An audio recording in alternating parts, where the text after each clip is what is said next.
Olá, dando continuidade às explicações do roteiro para a elaboração do projeto de edifício em altura, vamos ver agora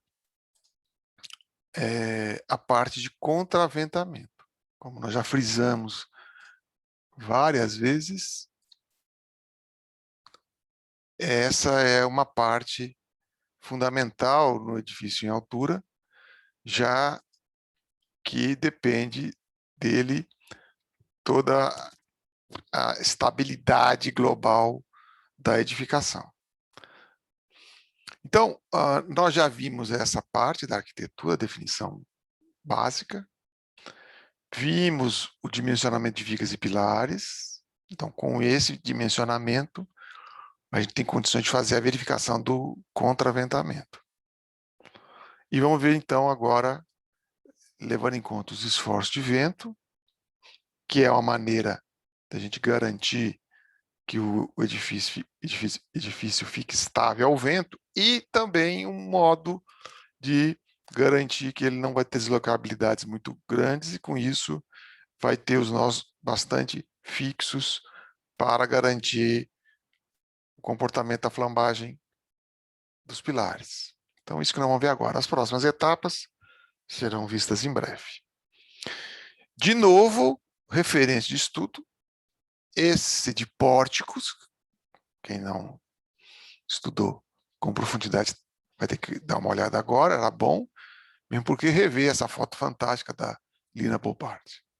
Pórticos, tá? Porque uma parte do contraventamento vai ser em pórtico, e, obviamente, as partes que se referem ao sistema de contraventamento das aulas que foram ministradas. De novo, o prédio do AIS, que é importante recomendação, porque lá tem um tipo de contraventamento e tem a ideia de como funciona um prédio desse inteiro.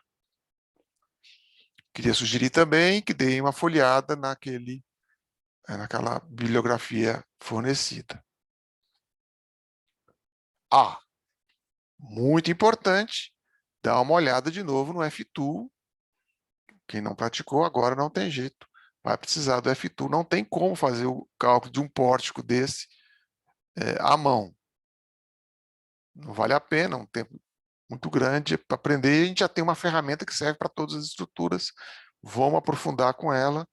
Você já tem bastante experiência, fizeram vários exercícios com ela. E eu recomendo que vocês deem uma olhada nesses exercícios que a gente fez lá do F-Tool. Bom, então, a concepção do contraventamento tem dupla finalidade nos edifícios em altura. Está aqui um esquema desses contraventamentos. Notem que aqui tem numa face e na outra face. Se fosse um edifício muito alto, 80 andares, a gente teria que preocupar com a torção em torno desse eixo. Não é o caso aqui. A gente simplifica, que a maioria dos casos, diga-se passagem, em duas direções. Então, obviamente, a primeira parte é suportar as cargas laterais de vento, tá? Estou exemplificando. E também eu ter garantia que os pontos entre pavimentos vão estar fixos lateralmente, garantindo a estabilidade, a flambagem dos pilares. Então, porque, evidentemente, o vento bate muito de vez em quando num edifício como esse, não é isso? Mas a flambagem atua o dia inteiro. Tá? No final das contas, a gente está preocupado em contraventar bem os pilares e, com isso, garantir que o comprimento de flambagem de cada pilar, ok, fique igual ao pé direito. Esse é o objetivo, tanto numa direção quanto na outra. Tanto na direção X quanto na direção Y da seção transversal do pilar. Ok? Então, a gente vai usar como critério de verificação da rigidez da edificação essa deslocabilidade do topo do edifício. Porque se for muito flexível, vai ter um deslocamento muito grande. Se for bastante rígido, vai ser pequeno. Então, esse deslocamento aí que a gente está chamando aí, entre aspas, de flecha, que flecha é em viga, né? Que é um pórtico, que é horizontal. Então, eu coloquei entre aspas, porque esse termo deslocamento é um termo mais geral, muito usado também. A gente vai usar esse critério aqui, deslocamento menor que H sobre 400, onde H é a altura do elemento de contraventamento. Então, está aqui a altura do elemento de contraventamento. Se for um pórtico ou se for a treliça. Notem que no caso do exercício que nós estamos fazendo aqui, são diferentes. Tá? Então, como é que a gente concebeu esse contraventamento? Aqui está escondido nessas paredes cegas as treliças, ok? E aqui, permitindo qualquer liberdade de colocar janelas, etc., os dois pórticos, que é muito caro fazer pórtico. Se fosse maior o prédio, a gente poderia colocar mais linhas de travamento. Dependendo da região, a gente poderia também colocar mais linhas de travamento contra o vento, não é? Então, por exemplo, a experiência nossa mostra que essas duas linhas são suficientes para os casos mais graves no Brasil. Né? Lembrando, então, que o pórtico vem até essa altura e a treliça tem um andar a mais. Está ali, ó. Tem um andar a mais na treliça. Lembrando que nós fizemos isso aqui. Lembrem, por favor, de colocar mais um parafusinho aqui, outro aqui, que isso aqui ficou muito esquemático. Né? Nesse modelo que eu fiz aqui, vejam, eu não rotulei a viga no pórtico. Do jeito que está aqui desenhado, teria que colocar uma ligação de pórtico aqui. Ok? Eu preferia que fizesse sem, porque fazer ligação com pórtico é cara. Tem que levar lá uma equipe e tal. Eu já comentei isso com vocês. Então, tá ali os dois pórticos. Perdão. As duas treliças. Ok? E aqui os pórticos com, esses dois lados aqui, com esse triângulo aqui, é uma linha de solda em toda a mesa, a largura da mesa. Eu fiz esse croquis no primeiro de 2020 para explicar. Veja que eu tinha muito pouco recurso, eu desenhei, mas isso foi suficiente para os alunos entenderem como funciona o contraventamento. Esse croquis talvez eu fizesse no quadro, né? Mas eu aproveitei com o intuito de mostrar que a gente tem, mesmo à distância, com poucos recursos, consegue comunicar. Então veja que eu vou melhorar um pouquinho agora, lógico. Quando o vento bate de cá, quem é que resiste? No caso aqui nosso, o lado menor, que também é chamado lado de frontal, mas isso aí foi como foi designado o edifício original que eu utilizei. Mas bateu no lado menor, então quem é que vai resistir? Resiste quem está perpendicular ao lado menor. Quem são? As treliças. Ok? As treliças vão resistir. Vou repetir.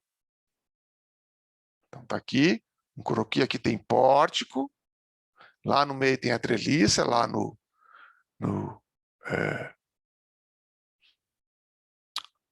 centro, né? Então, quando o vento bate do lado menor, quem resiste é o que está perpendicular. Porque o pórtico em si, ele tomba, não tem inércia nessa direção suficiente para sozinho resistir todo esse pano de vidro. E quando o vento bate no lado maior, quem é que resiste? Metade vem para cá, metade para o outro lado. Detalhe importante: o pavimento se comporta, é tão rígido a esse vento lateral, que ele transfere metade para cada lado, como fosse um corpo rígido. muito rígido, sem deformação nenhuma nessa direção. A gente pode considerar assim, porque tem uma laje de concreto formando um grande diafragma aí, por isso que esse modelo funciona bem. Ok? Então, nós estamos numa fase de anteprojeto, e por isso nós não vamos considerar os esforços do vento, que vocês vão determinar, porque vocês vão ver que os pilares têm compressão, mas como a gente está adotando todos os pilares iguais, então esse que tem maior área de influência vai ser o que vai ser objeto do dimensionamento, tá certo? Nós vamos pegar esse pilar e colocar aqui, que tem uma área de influência bem menor, ok? Então, a gente vai pegar um pilar maior e colocar aqui onde tem uma área menor, mas lembrando que aqui ainda vai ter o efeito do vento para levar em conta no dimensionamento final executivo, vamos chamar assim já, para pré ir para a fábrica. Para o nosso objetivo aqui, garanto para vocês que seria um excelente pré-dimensionamento no edifício desse, para uma primeira abordagem de engenharia também. Então, está lá os pórticos. Então, nós vamos considerar essas 3 cidades como maneira de verificar que o modelo resiste em qualquer evento brasileiro, tá certo? Se fosse em outro local, vocês podem ter certeza que a gente teria que reforçar as soluções que nós estamos adotando. Então, cada um tem um motivo de escolher a cidade, não é o clima. É também, né? Mas é o vento, tá certo? Esses ventos aqui são ventos de estrutura, não são ventos de clima, de conforto ambiental, que não dá 45 metros por segundo, deve dar 2, 3, é brisa. Isso é importante, muitas vezes o aluno diz, vou colocar meu prédio na direção do vento principal e tal, mas um vento de estrutura não escolhe lado, ok? Essa é a calculadora que eu fiz para edifício até 8 pavimentos. Aqui é só clicar e modificar o vento que for. Aqui eu já dou esses S2 que está lá explicado em função da altura do edifício. Tá? Aqui você vai colocar o seu LX e o seu LY. Eu coloquei 6 e 6, que era o meu. Tá? Aqui ele já coloca os coeficientes finais de pressão. Tá? Aqui ele calcula as cargas. E como o edifício é a cada 3 metros e a norma dá o vento a cada 5 metros, eu tive que fazer essa calculeira aqui para descobrir os valores dos ventos que vão incidir sobre os contraventamentos. Então, no caso da treliça, é essa coluna aqui. Ok? É o valor menor, porque pega no lado menor, a gente chama de frontal. E no caso do pórtico, é esse aqui. Isso causou muita dúvida também. Observem que aqui vai até uma determinada altura, vai até o P8, e lá vai até o P9. Tá bom? Então é só jogar aqui a sua cidade, jogar aqui o seu LX e o seu LY, que ele já vai calcular isso aqui para cada um. Isso aqui foi feito para facilitar, já que eu não informei nenhuma técnica um pouquinho mais simples, mas isso aqui, o uso disso ficou muito tranquilo, né? Bom, então aqui nós vamos verificar o contraventamento usando o nosso bom e querido F-Tool. Aqui diz aqui, ó, dx igual a 5,18 centímetros. Eu cliquei aqui na estrutura, ele me informou que é 5,18, que tem que ser menor que H sobre 400. Se for o pórtico, é essa altura aqui. Se for a treliça, é a altura um pouquinho maior. Ok?